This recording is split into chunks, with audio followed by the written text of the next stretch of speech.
기립성 저혈압을 가지신 분들, 특히 젊은 여성분들은요, 제발 이것 좀 하지 마세요.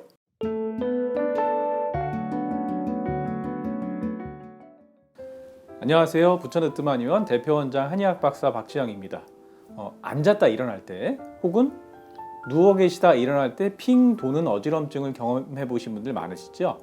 앉았다 일어날 때 혹은 누웠다 일어날 때 핑 도는 어지럼증을 기립성 저혈압 혹은 기립성 어지럼증이라고 부릅니다. 이 기립성 저혈압은요, 평소 관리를 통해서 충분히 개선이 가능한 질환입니다. 사람이 앉아 있거나 누워 있게 되면요, 하복부 장기와 하체 쪽으로 혈액이 500ml에서 1리터 정도로 몰리게 되는데요.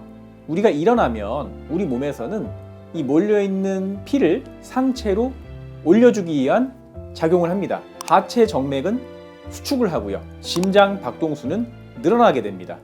그러면 혈액이 이때 올라오면서 머리로도 가게 되는데요. 이 과정에 문제가 생기면 이 머리, 뇌에 제대로 혈액이 공급되지 않으면서 어지럽게 되는 것입니다. 특히나 이런 증상은요, 탈수가 많이 됐을 때, 사우나를 오래 하시거나 더운 여름철 땀을 많이 흘리셨을 때, 혹은 과음을 하셔서 혈관이 이완이 됐을 때 많이 발생합니다. 증상이 심하시면요, 이 어지럼증 때문에 쓰러질 수도 있고, 쓰러지면서 머리나 다른 부분이 다치는 2차 피해까지 올 수 있으므로 위험한 질환이라고도 말씀드릴 수 있는데요. 특히 이 당뇨를 가지신 어르신분들, 저혈당 아니야 라고 생각하실 수도 있는데요.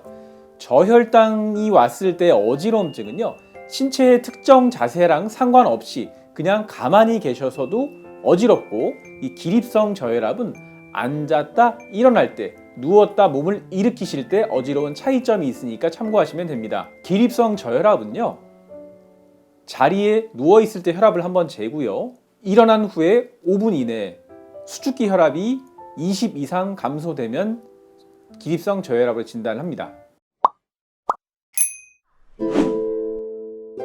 기립성 저혈압의 한의학적 치료는요, 기립성 저혈압은 한의학으로 기본적으로 기허증, 양허증을 깔고 시작을 합니다. 우리가 평소에도 기운이 없는 사람들 보면 아이고 저 사람 기가 없어 보인다 이런 얘기 하잖아요.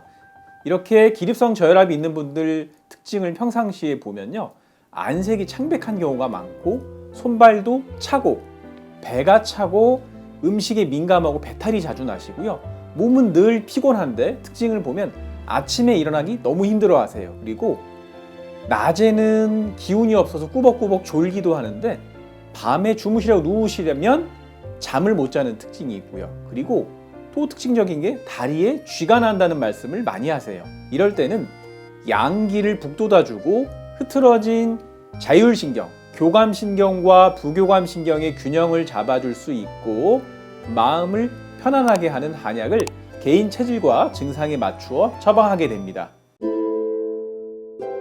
기립성 저혈압의 생활관리 팁에 대해서 말씀드릴게요.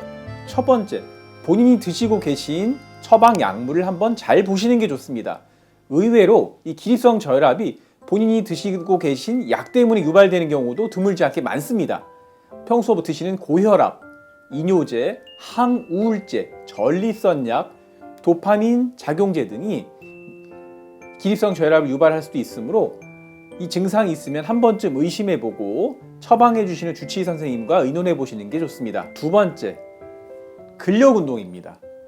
아까 말씀드렸다시피 기립성 저혈압은 하체에서 상체로 정맥혈을 강력한 힘으로 짜줘야 되는데, 이를 짜줄 수 있는 근력이 없어도 발생할 수 있습니다. 제가 추천해 드리는 운동은요, 첫 번째 스쿼트 운동이고요, 두 번째는요, 복부 장기에도 많은 혈액이 가기 때문에 복근 운동, 세 번째는 까치발을 들어서 하체 종아리 근육을 강화시켜주는 운동입니다. 세 번째는 유산소 운동입니다.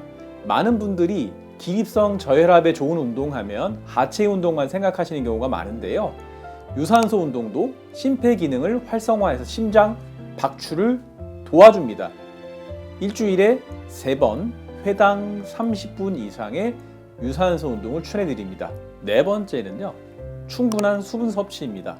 특히나 요새와 같이 더운 여름철에는요, 땀을 많이 흘리시잖아요. 수분을 충분히 섭취해 주는 게 좋고, 물에 약간의 소금을 타드시는 것도 좋은 방법입니다. 하루에 1.5리터에서 많게는 2리터, 3리터까지도 물을 드시는 게 좋은데요. 얼만큼 물을 드셔야 되는지 감이 잘 안 오신다고요? 평상시에 본인이 소변을 보셨을 때 소변 색깔이 약간 누렇거나 갈색이다라고 하면은 이미 벌써 약간의 몸에서 탈수가 일어난 상태입니다. 그래서 소변을 보셨을 때 소변 색깔이 맑아질 때까지 물을 드시면 됩니다. 5번째, 아주 중요합니다. 충분히 골고루 잘 드시기입니다. 기립성 저혈압은요, 이름만 들어서는 중장년층, 노년층에 많을 것 같은데요. 의외로 20, 30대 젊은 여성분한테 많습니다. 기립성 저혈압을 가지신 분들, 특히 젊은 여성분들은요, 제발 이것 좀 하지 마세요. 바로 다이어트입니다.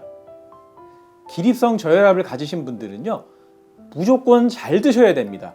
다이어트도 좋지만 채소와 단백질을 골고루 드시고 육류와 탄수화물도 충분하게 드셔야 됩니다. 그리고 만약에 기립성 어지럼증, 기립성 저혈압이 본인이 느껴진다고 싶으시면 다이어트는 바로 멈추시는 것이 좋습니다. 특히나 다이어트 하신다고 이뇨제 드시는 분 계세요? 당장 끊으세요. 6번째, 건전한 취미생활입니다. 스트레스는요, 자율신경의 균형을 깨트려서 원활한 혈액순환을 방해해서 기립성 저혈압의 원인이 되기 때문에 평소에 스트레스는 제때제때 해결해 주시는 것이 좋습니다. 스트레스를 풀어줄 수 있는 건전한 취미생활을 찾으시는 게 좋은데요. 이는 본인의 성격과 정반대인 취미생활을 하시는 게 좋습니다. 평소에 좀 조용하고 차분한 성격이시다 이럴 때는 활동적으로 등산을 하시거나 에어로빅을 한다든지 몸을 많이 움직이시는 것이 좋고요.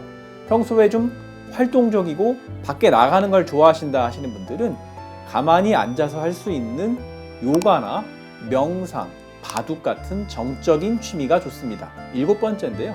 아침에 천천히 일어나기입니다.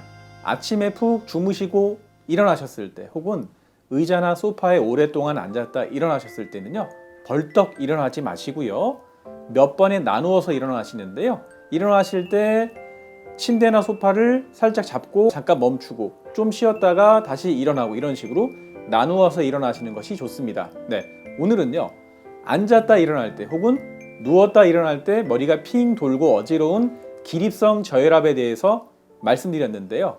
이 외에도 평상시에 궁금하셨거나 제가 유튜브에서 다뤘으면 하는 주제 있으시면 댓글로 남겨주시면 다음번 영상 제작에 참고하겠습니다. 오늘 영상이 도움이 되셨으면 구독과 좋아요, 알람 설정까지 부탁드리겠습니다. 오늘도 긴 영상 시청해 주셔서 대단히 감사드립니다.